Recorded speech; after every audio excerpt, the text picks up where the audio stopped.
How are we doing, guys? Welcome to another Monday night live session of the Watercraft Journal. I am your host, the editor-in-chief of the Watercraft Journal. My name is Kevin Shaw. Thank you for tuning in tonight. We are happy to have everyone here. We've got a couple bits of news to go over with on the magazine, and then we'll get into tonight's topic. Going to be pretty light and easy, nothing too heavy duty, but I did pull up some stuff that was rather interesting if you guys are interested in some additional reading. But let's give it a sec for everyone to kind of pile in for just a little bit. And then we'll get going. Yes, John, I am wearing a Great Lakes Ski Riders jersey. This was gifted to me by Joe Cornett. And if you want me to wear your team's jersey, please send $150 and a jersey to. No, I'm joking. All right. Well, speaking of Joe and the Great Lakes Riders, this last week they came down to Tennessee and they joined up with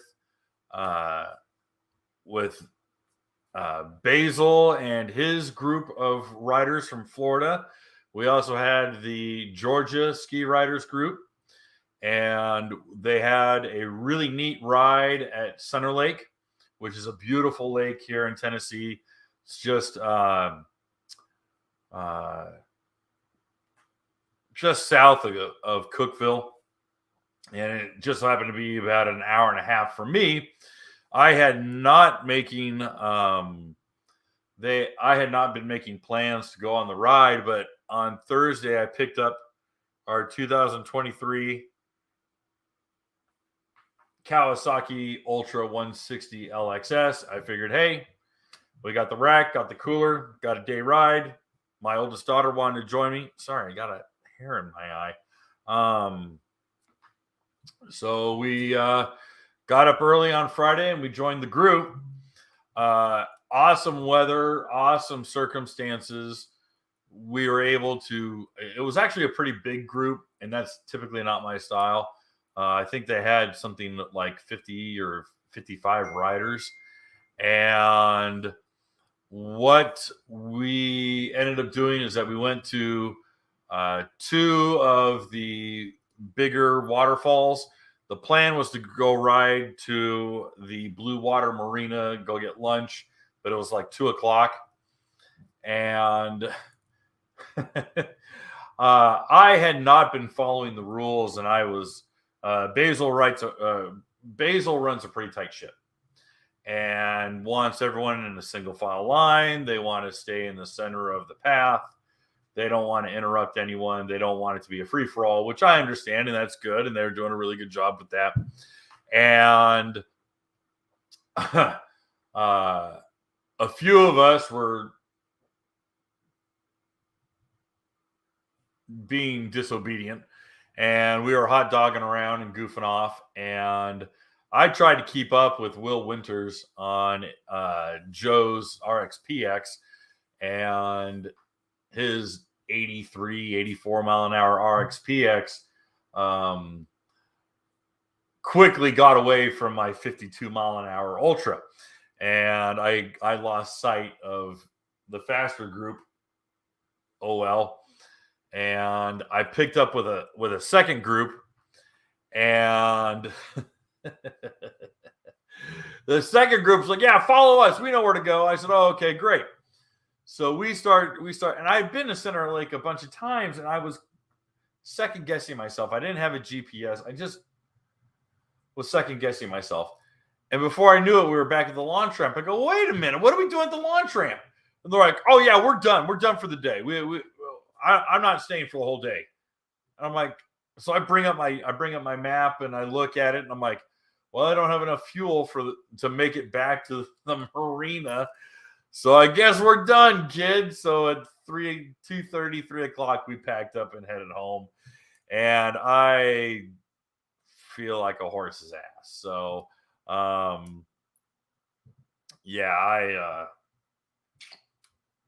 I felt really bad. I was sending messages to Joe and Basil, and I was like, "Hey, listen, I'm really sorry. I screwed up. I was trying to hang with Will, and Will was on it, and so, anyways, I unfortunately cut my day short, and I couldn't do Saturday and Sunday. So I have an abbreviated ride on Friday. Thankfully, the guys were able to provide me some really great drone footage, and I got a lot of footage, and we're going to put together a video on that ride. And want to thank everyone who was involved with it, and Joe and Gabrielle and Basil and so that's, and I think Manny and there's so many people who were there that I didn't get to talk to, and I didn't get to hobnob, and I'm kind of bummed about it. So anyway, no, it's not Will's fault. No. It's not Will's fault. It's the fact that I should have been with the rest of the group, because I'm a slowpoke on the 160. So I don't blame anyone but myself on that one. But anyway, just that, all that's to say is that we're gonna have a video and a report on that ride, and we'll go forward from there. And let's see here, a couple cool things coming out that we're doing with the magazine is no, well, Tim, but I just confirmed that I will be heading down to visit a couple shops, including Riva Racing in July. I have a ballpark. We're just finalizing a couple things. But one of the cooler things that I'm doing is that I will be getting a kind of behind the curtain tour of Galar boats. And Galar boats, a lot of these guys, a lot of you guys know what these boats are, but you don't know the name. Well, for the last couple of years, it's been silver boats, not silver like the color, but silver, like S-E. It was spelled SEALVER, silver boats. Well, they closed up. They didn't last very long after COVID. These are the jet ski powered ski boats, and they're beautifully well built ski boats.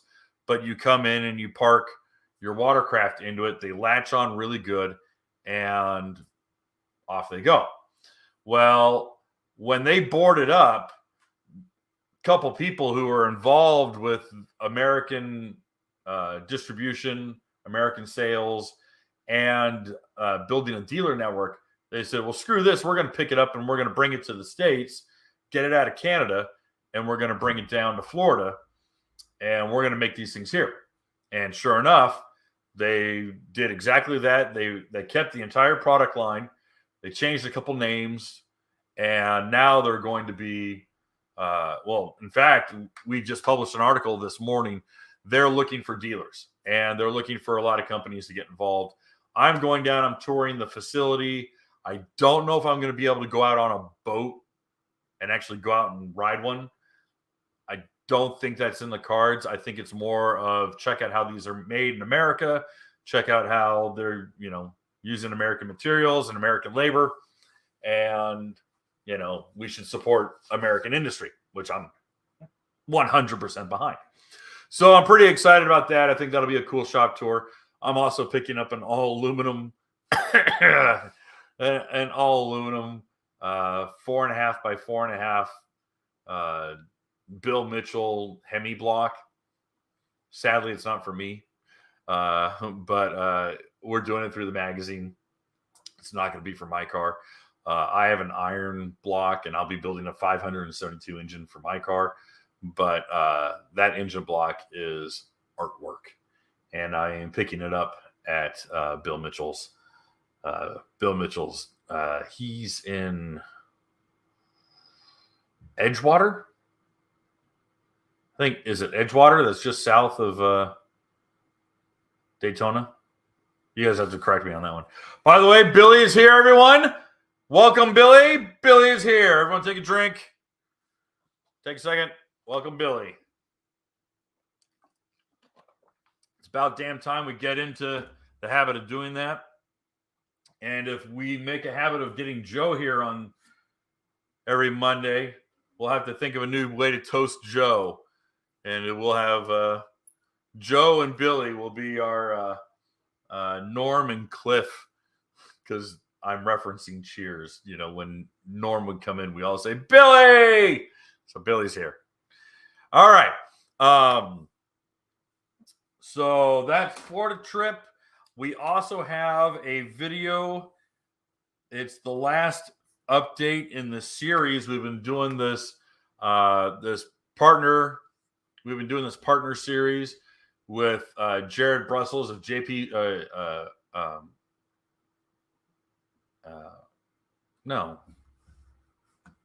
JD's Water World.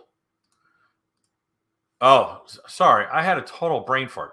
Yeah, so we've been doing a video series with JD's Water World on updating, building up a 2022 Ultra 310 LSX or LXS, excuse me. Dyslexia kicked in. And the last one is testing the unlimited PWC sponsons for the Ultra. These are really nice billet anodized pieces. These are a little bit more bougie than your usual performance sponson. And they have like a whole bunch of different points of, I don't want to say articulation, but of adjustment. And so those are pretty aggro. Those are pretty aggressive. JD said that he did both flat water and ocean. He said there's some major differences between the two. And so that was pretty cool. So we're going to have that. That's going to be next week. That's not going to be this week. This week I'm traveling like crazy. I got to go to East Tennessee, and then I go to North Carolina. But it's all car stuff. So anyway, that's what's going on. So because we got some Great Lakes riders here, I teased them after we did our ride. Holy crap, William! It's not William's fault. I don't know why I know everyone's busting your chops, and that's not fair. But William, thank you for the super chat. That's very generous of you. Wow. Thank you, sir. Appreciate it. And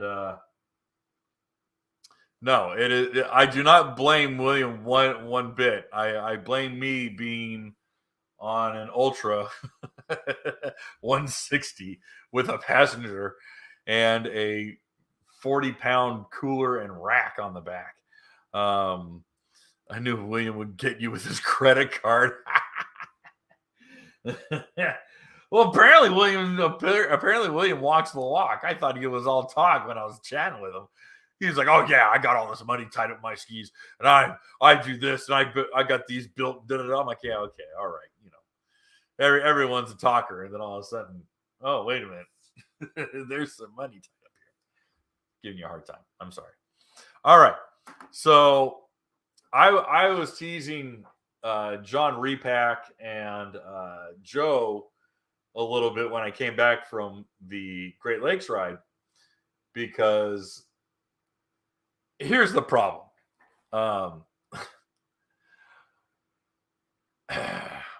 There's a lot of you guys out there who are clearly way more into jet skis than I am. All right. I know that sounds ridiculous because I own a magazine and I do podcasts and I do all this crap. You guys, there are some you dudes who I will acknowledge. I will absolutely take a knee to you dudes. You guys are way more hardcore than I am. All right. And I'm also admittedly kind of stepping back a little bit, but that's neither here nor there. But whenever I show up or I'm invited to something, I kind of feel like I need to be on. I kind of feel like, hey, listen, I got to take everyone's questions. I got to, I got to ride right. I got to ride aggro. If the feel is everyone's riding aggro, I got to ride aggro. If we're doing a pleasure cruise thing, I got to be Mr. Fun. I got to be Mr. Entertainment. I got to be fun. And so I kind of have to wear different hats. And that's okay. I mean, I'm not complaining about that. But when I went to Detroit to do this ride a couple months ago, it was very obvious they wanted to see if this stupid loudmouth ginger knew how to ride. And I was like, okay, well, game on. I gotta really put up. So I tried to ride as hard as that Cowie would let me ride alongside John, who was like, bro, I know where I'm going. There, my throttle is either on or off. There's no in between. And I was like, okay, I'm gonna ride with this cat. And that was it. and I was like, well, it's the Watercraft Journal is a brand, and I need to represent the brand. So it was on. And it was like yesterday or Friday, everyone's coming up, and I could immediately tell the tone, and the tone was locker room talk. The tone was, I don't know how to say this any better, but it was like with my old Marine and Army friends. And it was like, oh, okay, well, who can bust each other's chops the hardest? And it was funny because I'm like, okay, well, game on. Okay, I have to play this role. And I started firing off. And I think it was Will who was laughing. He's like, dude, I knew if you invited Kevin Shaw here, he was going to bust your balls. Oh, man, I knew it. And I'm laughing because I'm like, crap. Am I not reading the room right? But clearly I think I was. And it was just really funny because that is kind of what's expected of me when I show up at these things. The reality is I'd rather sit in the back corner with a Coke with my feet up and just crack wise. I don't want to be center stage. And it's funny because like Joe's like, dude, you were doing like stand-up routines and blah, blah, blah. And I was laughing. I'm like, well, okay. But when I did this ride, there's a long way to get to this point. But when I did this Detroit ride that night, in fact, it was at that dinner when we were done.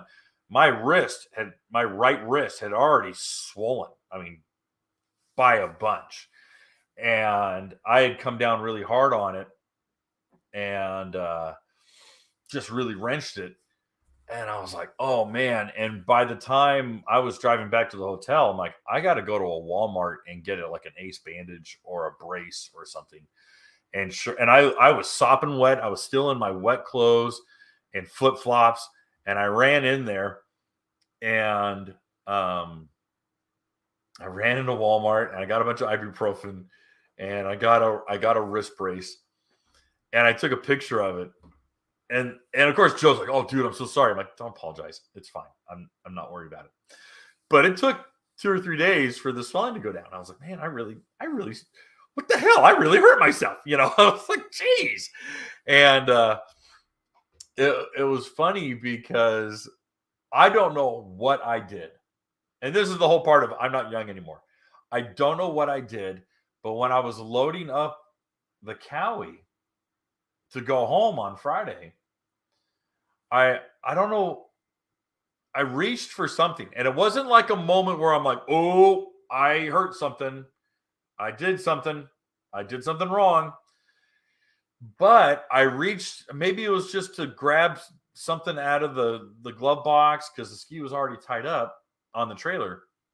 But when I extended my right arm, all of a sudden I felt this very, I hate to say it, but familiar pain right down here. And I was like, oh, dude, did I bruise a rib? What did I do?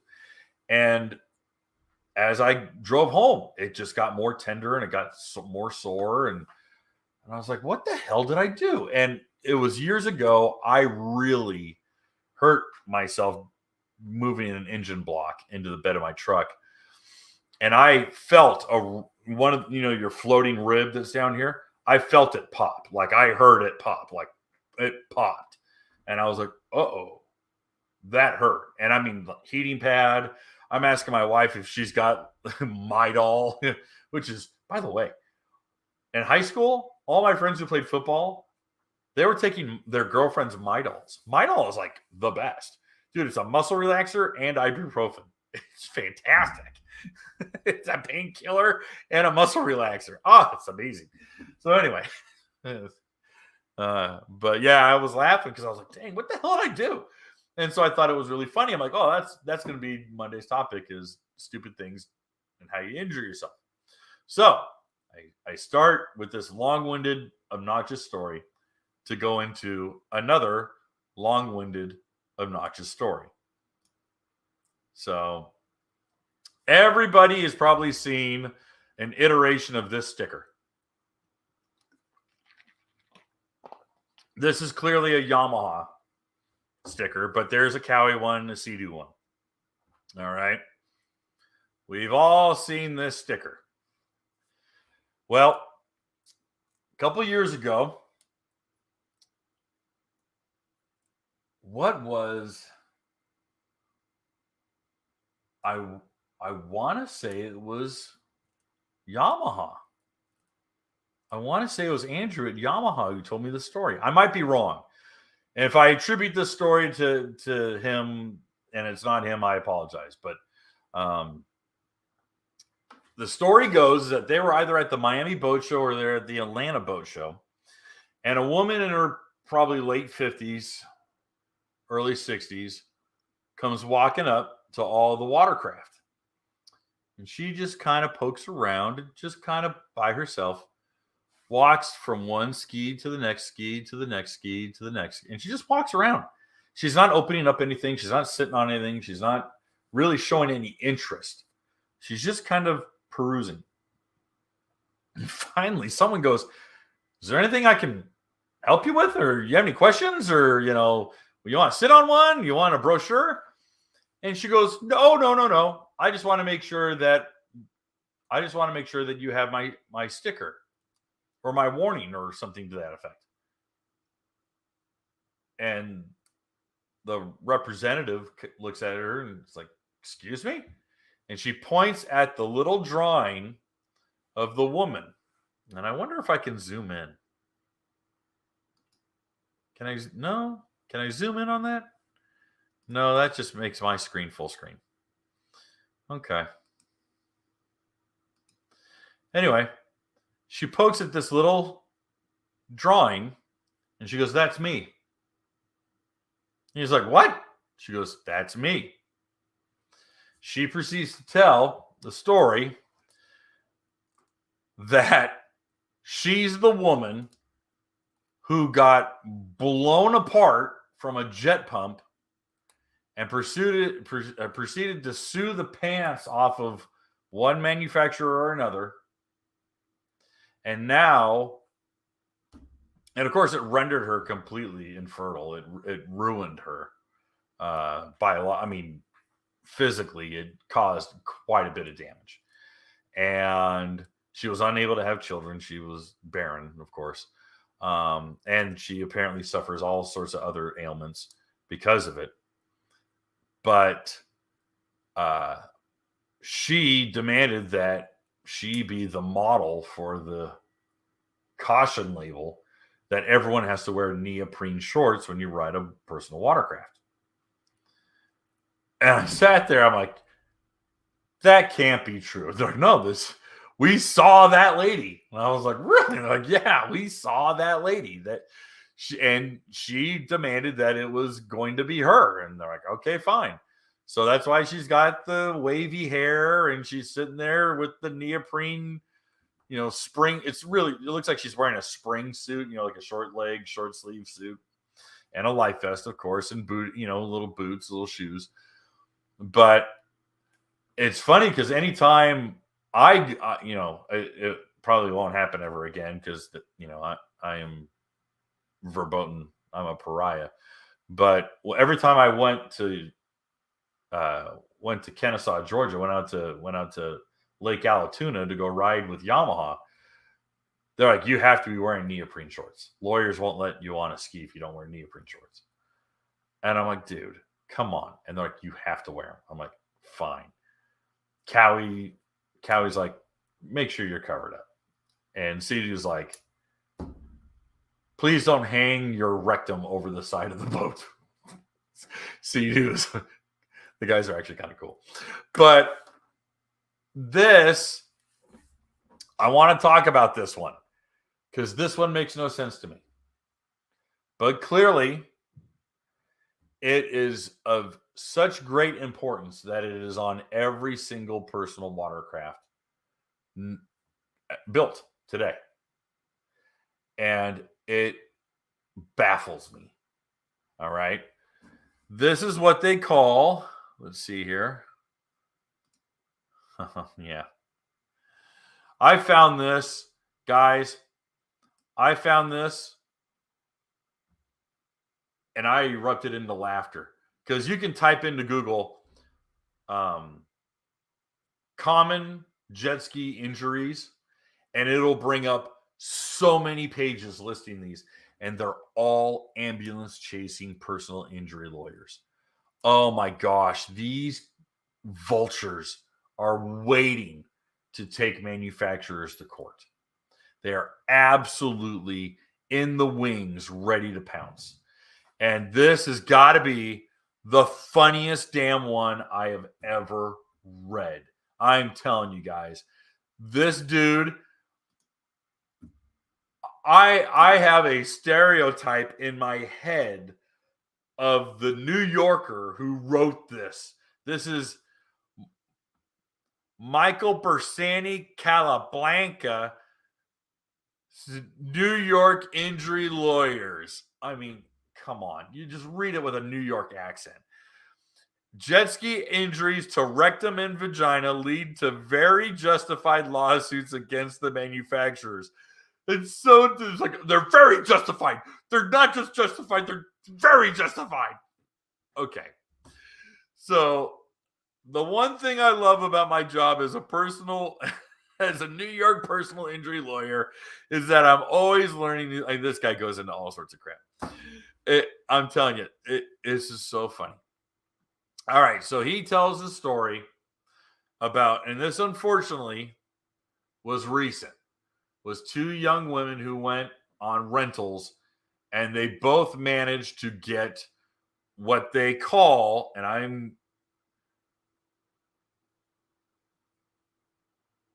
a minute. They literally have a legal term for this.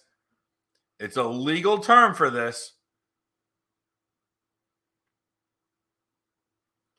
Yeah. What happened was that the jet ski's jet of water pummeled, I like the word pummeled, her rectum so hard it caused severe internal damage. Okay, sorry. There it is. Here it is.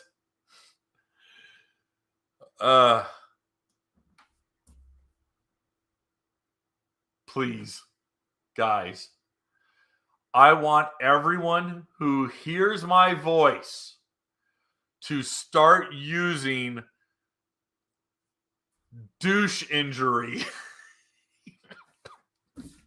in your vocabulary. I'm begging you all to start using douche injury. I want to start calling people douche injuries. This is the greatest thing I have read.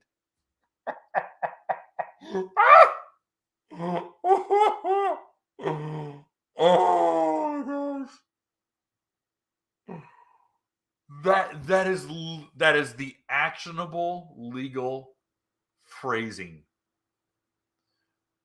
that they use in depositions. Is they call it a douche injury. Oh, the American legal system. Oh boy. All right. So I won't go into detail, obviously, because I don't want to be demonetized. But this is what they have taken the manufacturers to court over again and again and again and again. Now, mind you, years ago,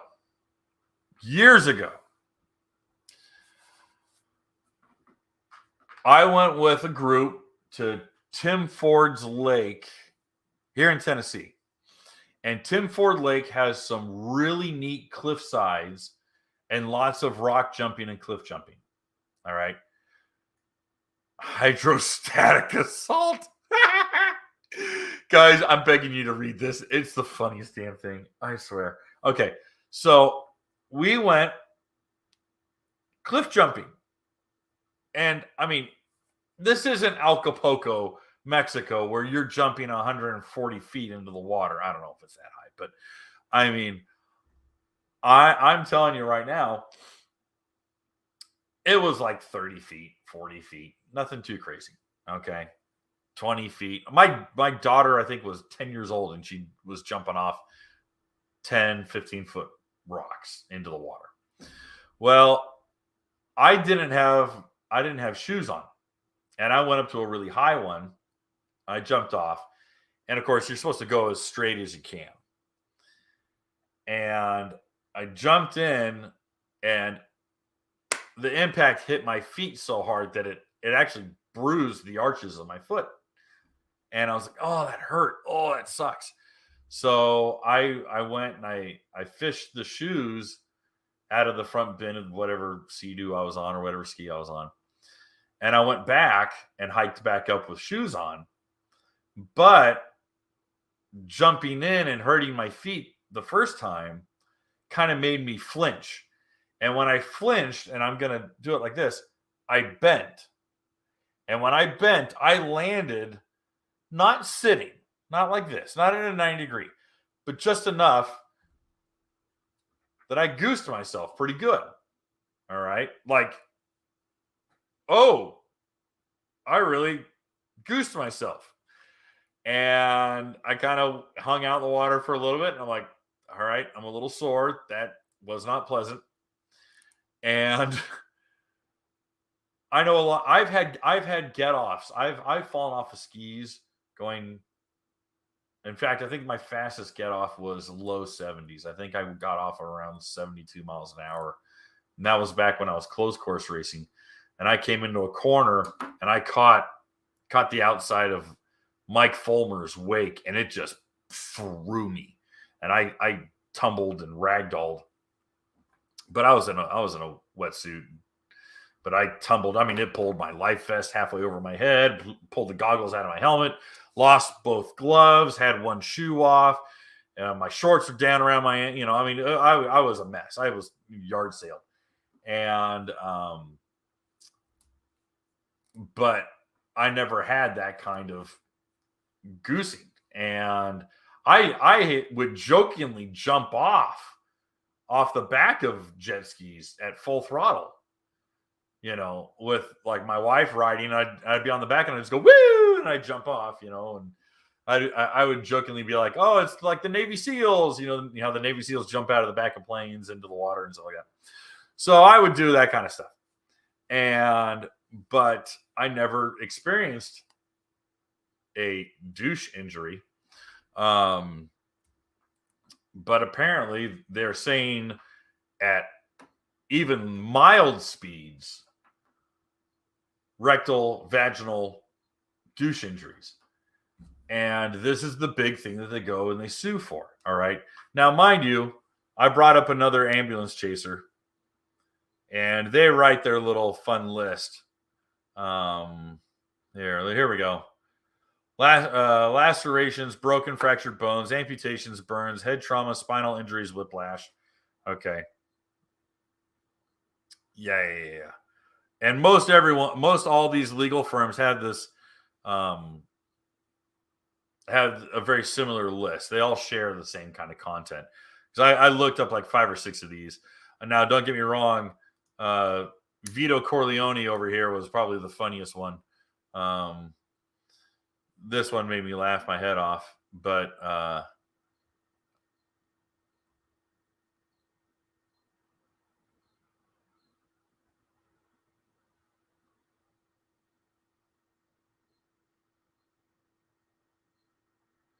All right.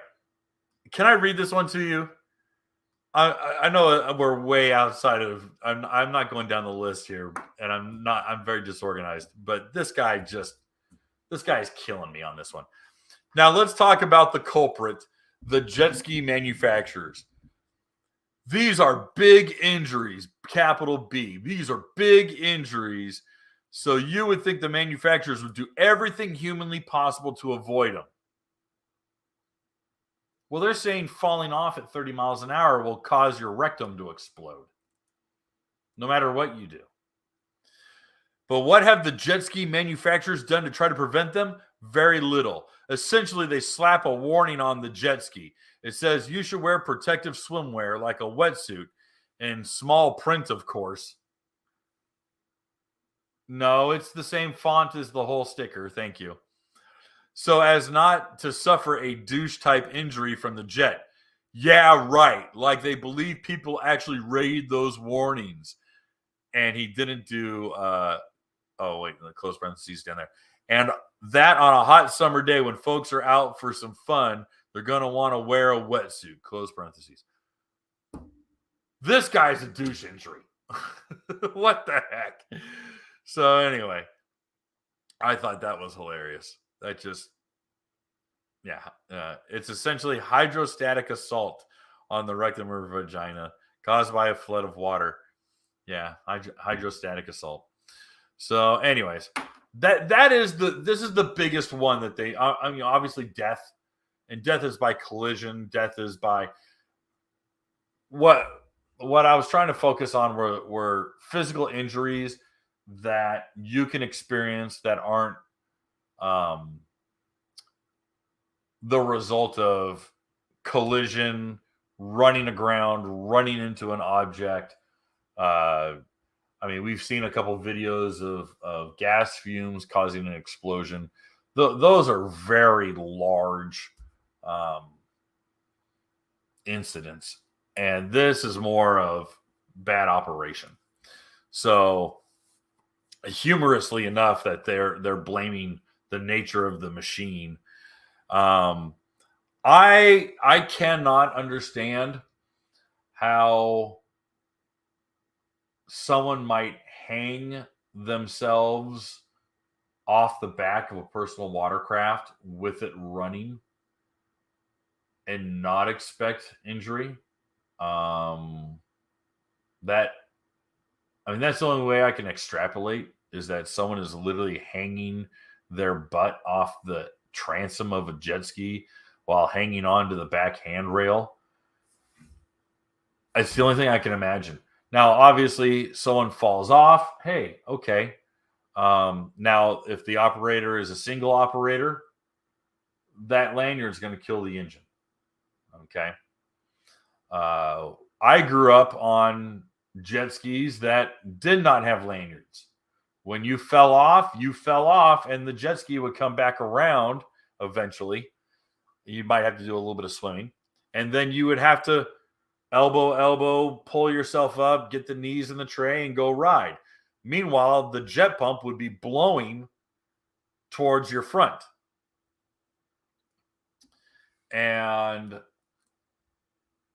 But that would not cause that kind of injury. So that's a really peculiar one for me. I tried to look up cases of douche injuries. God, I love looking that up. My search I'm sure the FBI is really enjoying my search history. Me looking up douche injuries. But that was something that just really baffled me. I'm like, how many people are really getting hurt with that? How many people are really genuinely getting hurt? I think it's only because it's unique to the nature of a jet-powered personal watercraft. I think that is really the only thing that is truly unique. There's not a propeller hanging off the back, which can lead itself to all sorts of other injuries. There's not skegs or blades or anything like that if you were to be ran over would cut and tear. And so there really isn't anything unique more than this sudden influx of, this hydraulic effect on the human body. So this is really the only thing that I wanted to start with because I thought it was ridiculous. I thought it was hilarious. I think this guy is a freaking clown. And the only thing that makes it not funny is this guy's probably a multi-millionaire and that he has made quite a bit of money off of personal injury BS like this. So, every now and again, the universe feels really imbalanced. All right. So let's get into, got into legal BS, got into douche injury. Please, I am begging all of you to start using douche injury in your regular vocabulary. I want it to become a thing.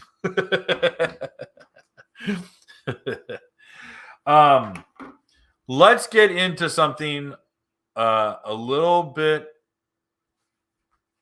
more detailed, and that is going to be the United States Coast Guard's recreational boating statistics. All right. U.S. Department of Homeland Security, U.S. Coast Guard, and the Office of Auxiliary and Boating Safety. All right. These are mainly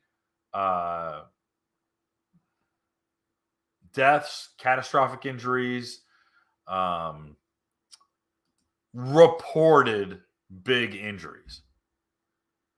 And we don't have to read all this jazz. These are what you're going to see here in the table of contents is the hundreds of charts that they've laid out. And they go into a litany of different scales of injuries, factors of injury, contributing factors for death and injury. It is thorough. All right. Our tax dollars, you can actually see the tax dollars here paid out. But then we start getting into stuff like fatal accidents by location. And I don't know why we need to know how many catamaran accidents happened in Guam, but excuse me, here we go. But we will focus mainly on personal watercraft. Excuse me, that was a yawn. All right. Now, obviously, in the executive summary, they're going to include all boating, all reported boating accidents. So everyone's going to be like, dude, we're only here for jet skis. We're not here for pontoon boats and bass boats and cruise liners and all that kind of stuff. So let's get into executive summary, table 1, and whoop. So this is for 2022. I cannot seem to highlight the entire row. Here it is. So they're looking, drowning is the highest contributor to deaths. So death being a percentage of injuries, and then drownings being a majority of causes of death for personal watercraft. And what we're looking at here is that they account for total deaths, total casualties being 603 for the year, with the total injuries being less than that of 549. Now, people are like, why would it be less? You would think that injury would be 10 times more. Well, the reality is that how many people report an injury from personal watercraft? Okay. Honestly, I would not report any of my accidents because I'm like, if I can drive home, I'm good. All right.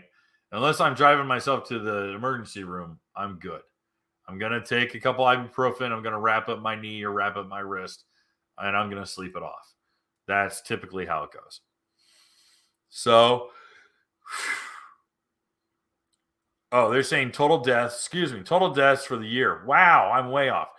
Total deaths for the year were 54. 54 total deaths. I misread that. Drownings, 24. Other deaths, primarily from impact, would be 30. Okay. So in the case of, I just dropped my pen. I'll just get another one. I have like 12. In the case of the injury at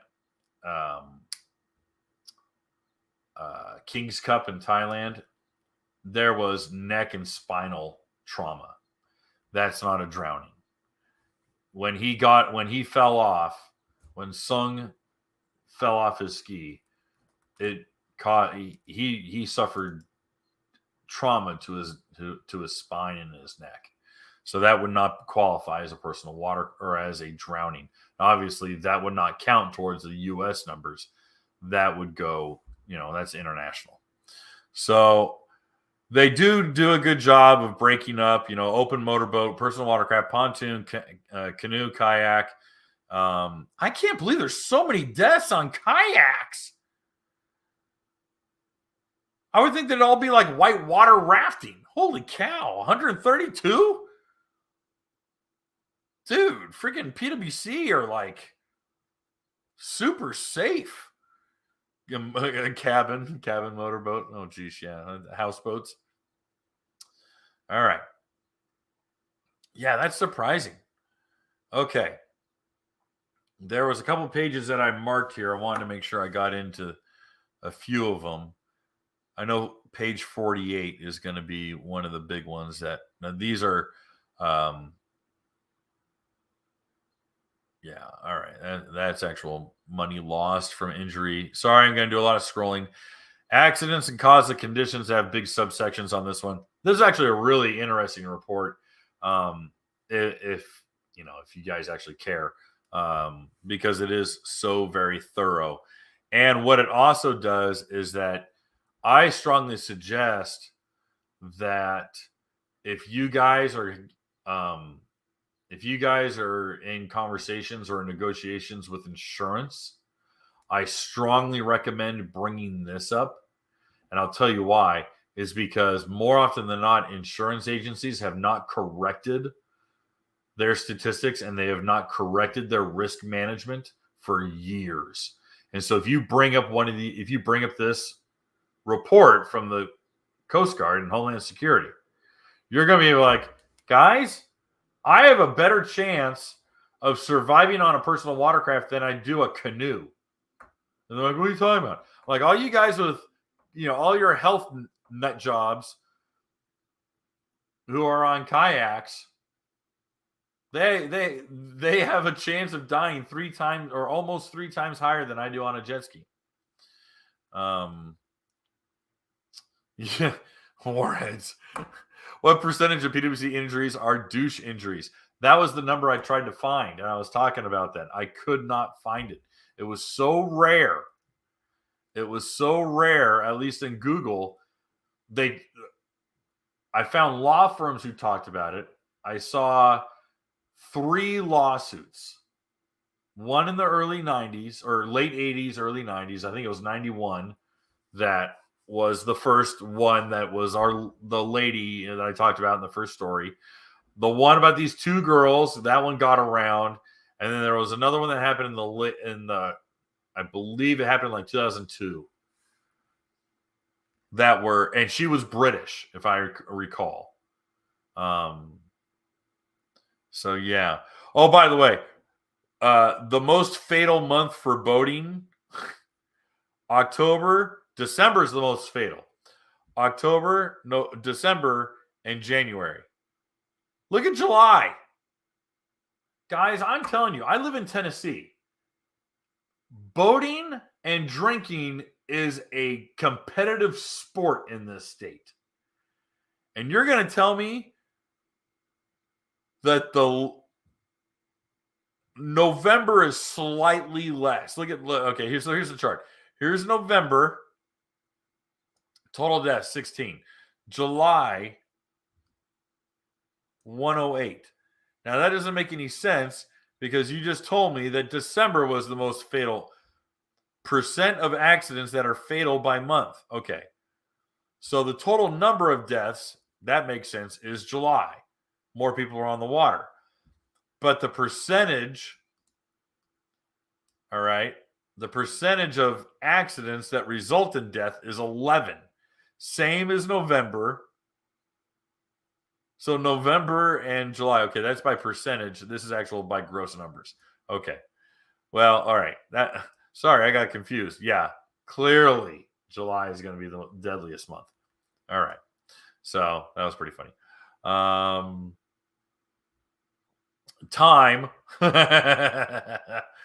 All right, unknown doesn't count. Midnight to 2:30 a.m. None of you should be out that late or that early, I should say. All right.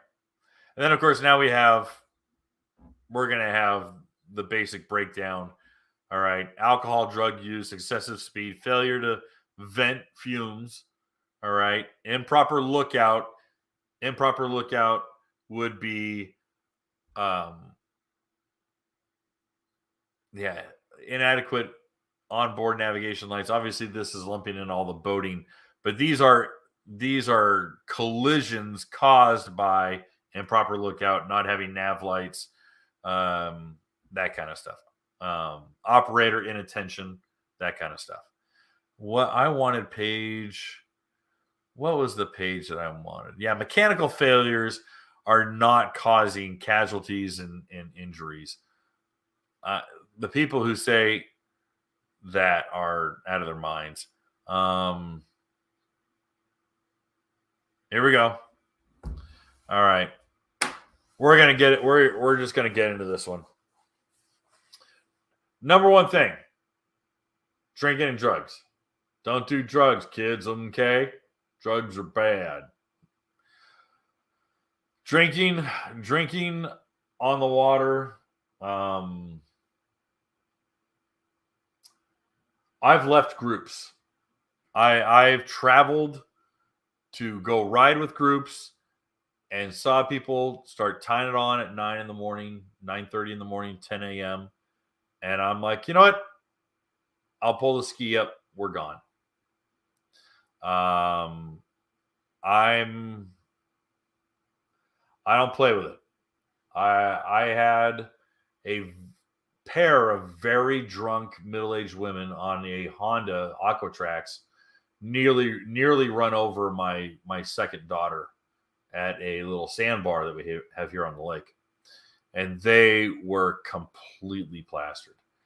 And I'm like, it was the reason I'm like, I'm just not riding on the water on Saturdays here. And it was a good object lesson to my kids about drinking and boating. And it's baffling.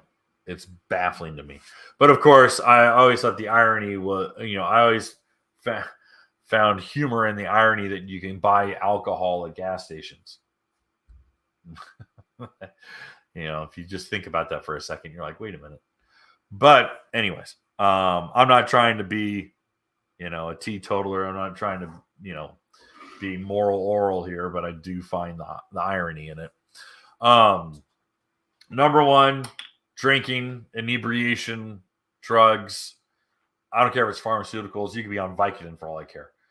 It's still it is still hindering your ability to make decisions in an emergency situation. So that's it.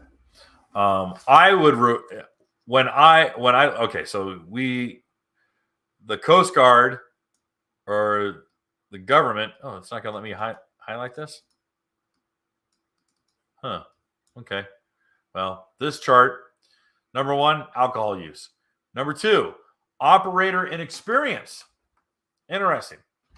Now, we know that personal watercraft sales have gone to a overwhelming majority, mid-50s, low to mid-50s, now into the high 50s of first-time buyers. Never owned a personal watercraft before, do not know what they own, do not know how to operate it. They are not being taught there. There is no class. There is no instruction, tutorial session. There is no hands-on. dealer takes you down to the boat ramp and says, here's how to launch your ski. Here's how to tie it up to the dock. Here's how to keep you from rolling your car into the water. None of that. There is no mandatory tutorial. It just doesn't exist. So I know we're Americans, and Americans go, I don't need anyone to tell me what to do and how to do it, and you could go shove it up your. I get it. I understand. So it's a really tough one. I don't like more government. I don't like more regulation. I do not like it. I don't want any part of it. But at the same thread, your inexperience is a threat to the safety of myself and my family. So, and we clearly have the evidence to show that inexperience is a major cause of accidents and fatalities. Number 3, operator inattention. 2 things on this one.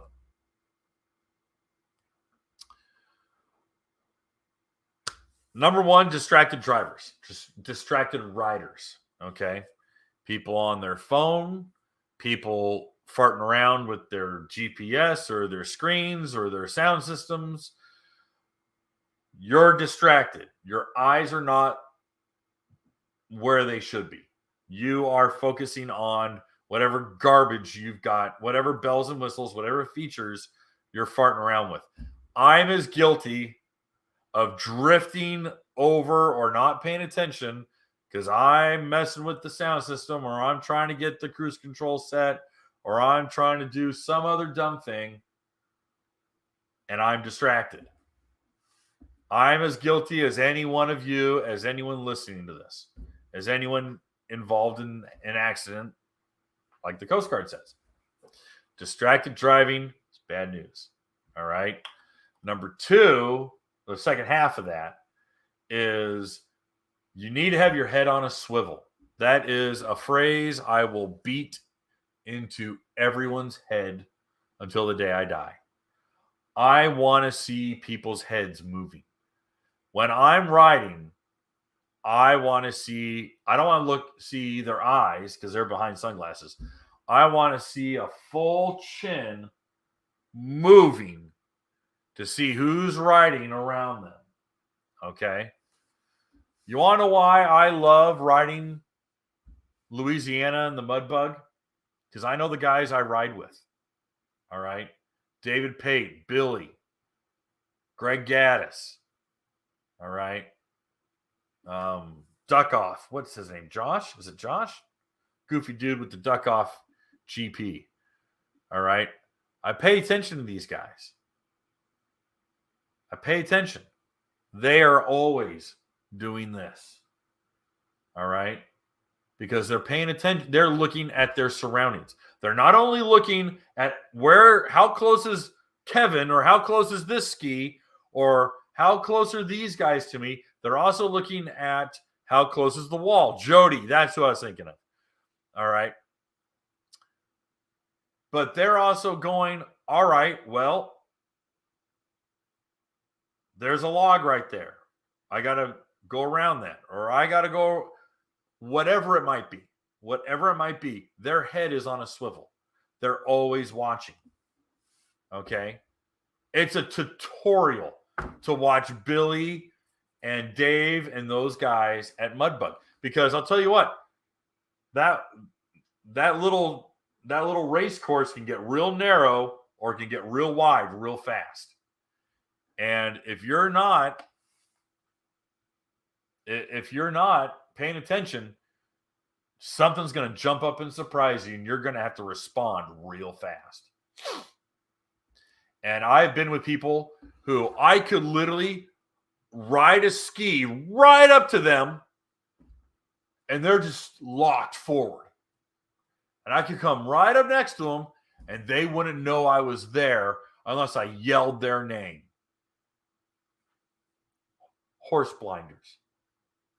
horse blinders. I will never ride with some folks because they're going to get me killed. Let's be real honest, man. These are fast machines on a dynamic surface. And if that cat can't do this, I don't want anything to do with that dude. That scares the crap out of me. That means he drives his car that way. That freaks me out. Man. Ugh. Spooks me out. Don't. All right. So let's keep going down the next thing that they say here on the list, excessive speed. A lot of you guys are going to go harump on that one. I get it. Don't you tell me I can't go fast on my Sea-Doo. Don't you tell me I can't. Okay, so, but excessive speed. I would say excessive speed for the environment you're in. All right. If you're on an open stretch of glass, dude, set that water on fire. You go right ahead. But if you're going too fast in a marina, you grab a handful of throttle at a launch ramp. If, I don't know, you have no sense of your surroundings and there are some really tight turns and you go careening into a tree at full throttle because you don't know how to turn, that's excessive speed.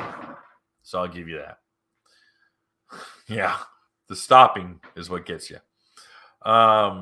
Navigation rules violation, that could be excessive speed. That could be a bunch of things. Sharp turn, I just talked about that. Drug use, that's number one. I throw that into that one. Navigation lights, no. Blah blah. Starting in gear. All right, we're out of our failure to vent. Very, very thin. So, anyways, guys, I'm gonna add a couple things to this, and here's the picture. Chalang lang. All right. Jumping's fun. Jumping's a riot. Some people jump and know how to land. They know their skis. They can read water, and they've never had an injury. And they'll laugh at anyone who complains about it. And I get it. The Rim King guy out of was he in Chicago? He and his wife. All they do is jump RXPXs all day long, but he tombstones them in. He brings them in nice. He's like, I don't get hurt. Now, mind you, he's a young guy. He's in good shape. He works out. Okay, great. You have a far less likelihood of getting hurt jumping a jet ski if you are in good shape. All right. So, facts are facts. But the reality is that these machines were not designed to do that. They weren't. All right. And that's why things break on personal watercraft like that when it comes to jumping. They break. All right. Motor mounts break. Output the drive shafts misalign, carbon seals wear. You got a lot of problems. These machines were not meant to do that, but you can still do it. Didn't you just do a video on jumping your ski, cracking holes and other problems? Yeah, you're not supposed to. You're not supposed to. They're not designed to do it. Is it fun? Yes. Do you laugh like an idiot every time you do it? Absolutely. Do you want to compete with your buddies, see who does better? Absolutely. But it's one of the biggest. When it was all stand-ups, when I was a kid, when I was 10, 11 years old, all we did was chase boats to jump their wakes.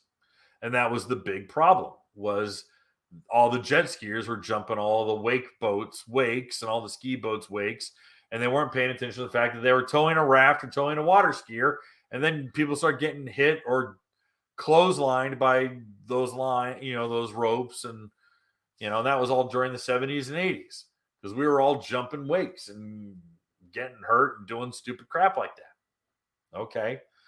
Now, it's a little bit less of a problem because the skis weigh 900 pounds and make 300 horsepower, and people typically don't get that close to boats anymore. Now, I say that as I watch John Repack on his FX SVHO completely Michael Jordan the wake of a barge right outside of Detroit. I mean, he just sailed it, and I'm like, game on, dude. You go right ahead. So, it makes me hypocritical. All right. I am a complete and total hypocrite because it's like, oh man, it's fun for the same thread. Manufacturers don't want to do it, and it's one of the quickest ways to get hurt. That's how I jacked up my wrist. So, and this is an old injury. I did this 20 years ago. It clicks and yeah. Anyway, so normally it clicks, and when I needed to do the trick, it won't do the trick. So, anyways, jumping is a quick way to get hurt. It's a quick way to get hurt because a lot of people don't know how to do it, and a lot of people can't read the water, and then they get launched or they collide with their ski, or the ski comes down on top of them, or God forbid something worse happens. And so jumping just, if you're good at it, it's fun. If you're not good at it, you're probably going to get hurt. I don't know. I should take the high road, and I should toe the corporate line and go, kids, stop jumping your jet skis. The manufacturers are getting mad at you. They don't want you to get hurt. And I should be a good representative of the industry and say that. That's the right thing to say. But the reality is that, you're pretty much going to go out and do it anyway, aren't you? A bunch of disobedient kids. So anyway, last one I had, which I thought was kind of funny, and I think we can have a good time laughing at this one, was anytime, I think never in the history of ever has there been something good that has come out of something that started with, hey guys, watch this, or hold my beer. That's the meme, is hold my beer. All right. Showboating for your friends, showing off almost always leads to catastrophe. It just does. Showing off. I'll tell you what, I tried to drift a corner my senior year in high school in my Camaro.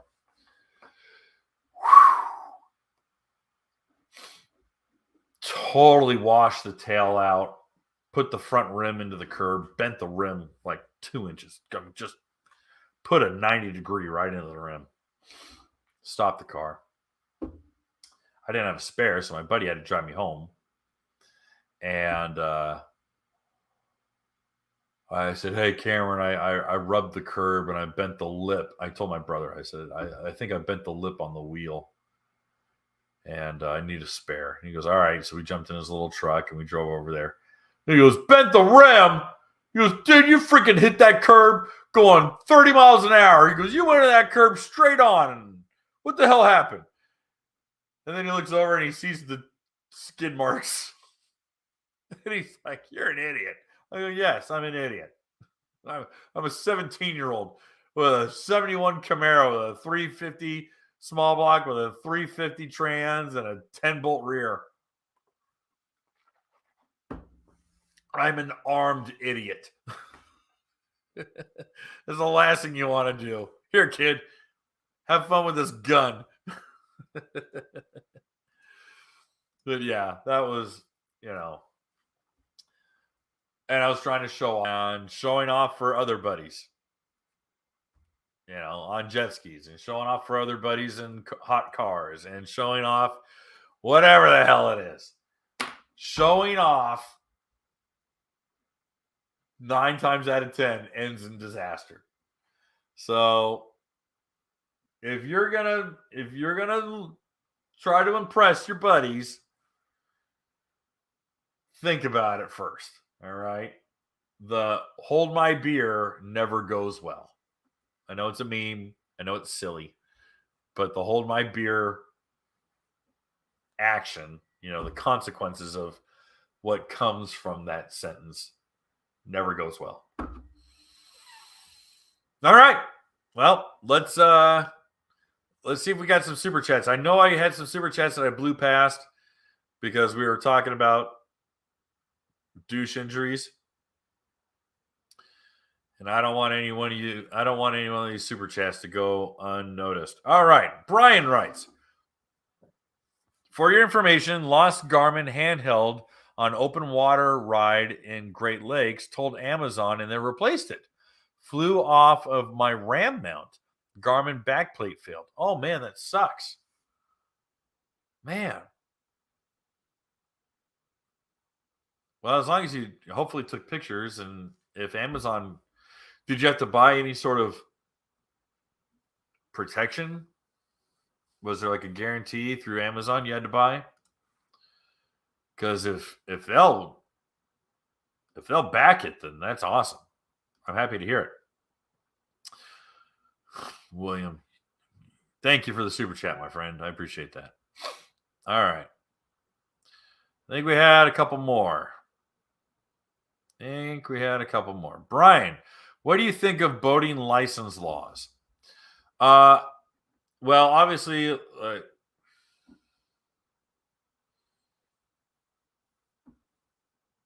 I think they're necessary, but at the same thread, I just hate bureaucracy and I hate government. There's very, very little that the government does that the private sector can't do 10 times better, faster, cheaper, better customer service. Government is always the worst answer. Always is the worst answer. No one says, you know what the problem with this restaurant is? It's inefficient. It needs to be ran like the DMV.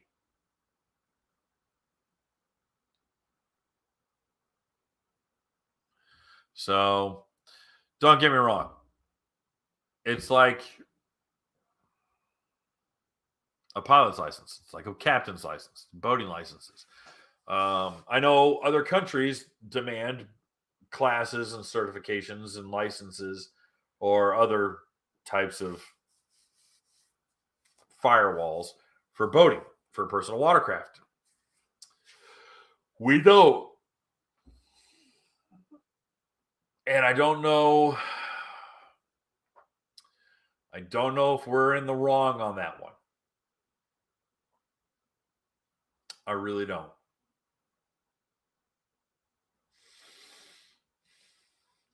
Yeah, I just don't.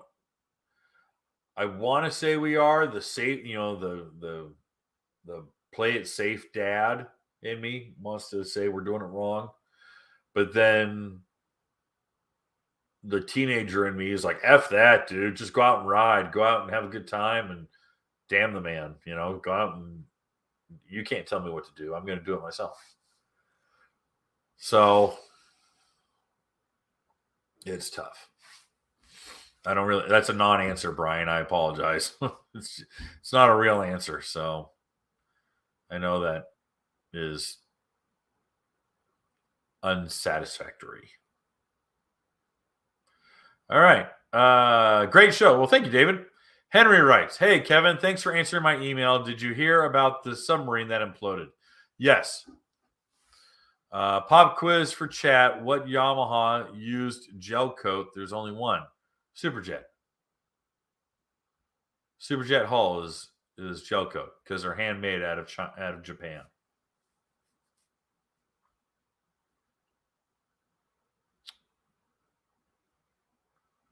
All right.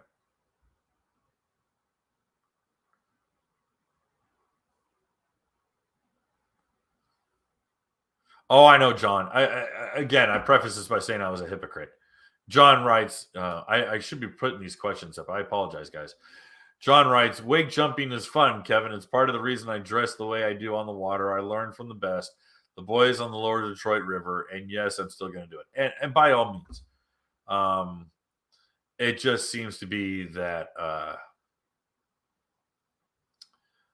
those who can will, and those who can't shouldn't. It's kind of tough. But, all right. Well, guys, we're in at 1 hour and 16. I think this is pretty good. Douche injury, yes. Well, I want to thank all you douche injuries for tuning in tonight. It was a lot of fun. I like your Great Lakes jersey. I just joined the club recently. Yeah, no, it was funny because this is a double X, and I slid it over my t-shirt, and I'm like, this fits fine. But I find the jerseys are kind of like our double X that we have fits over I wear an XL t-shirt and I wear an XL life vest. My the Watercraft Journal, the red Watercraft Journal jersey that we sell. In fact, here, let me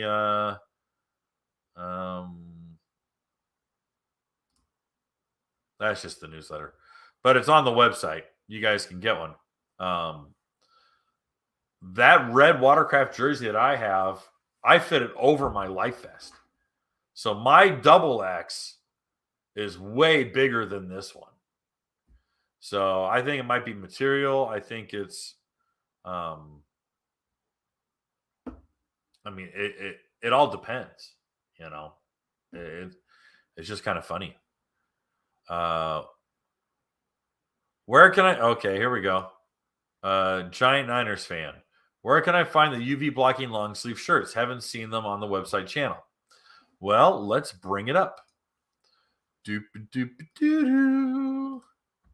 Go to watercraftjournal.com. Go to shop. And let's bring it up. Here. I don't know why it's not bringing it up. Share screen. Window. Share. Voila. Here we go. Red jersey. Oh, we had brought it down for we had it at $5 or I had it $5 cheaper recently. But apparently the sale's over. So it's at $50 unless you need like a triple X. But yeah. And I think we have all sizes. XL, double X, triple X.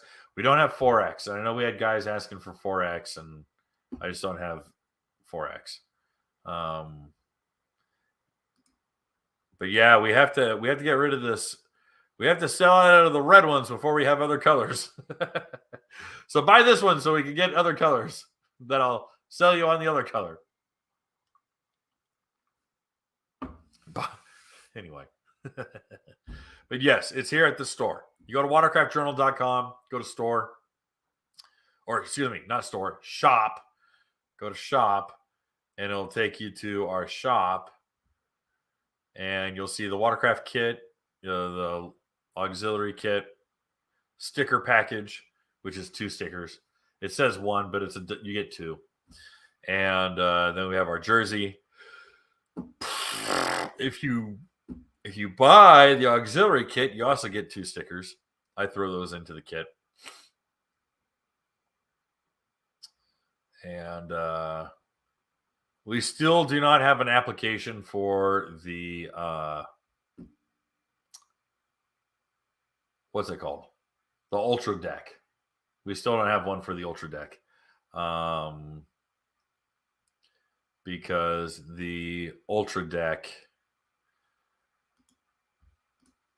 the actual mounting tracks that are on the Ultra Deck are 28 inches wide, and that's huge. That's so huge, and we just don't want to redesign we don't want to redesign a rack for that. All right. Well, guys, thank you very much. I'm glad we were able to tune in tonight. I'm going to close this one out. We're going to open this up, and we're going to wrap this one up. Thank you again for tuning in tonight. I hope you guys had fun. Got some good laughs. I thought that was pretty easy. And make sure to subscribe to the Watercraft Journal newsletter if you haven't already. That newsletter shows up in your email inbox every Friday afternoon. And we'll have all of the articles and videos that we publish during the week. Occasionally, there will also be some discounts for stuff from some of our advertisers. And that is all good and exciting things. Hope you save some money. All right, guys. Have a good night. Thank you for tuning in, and we'll talk to you soon.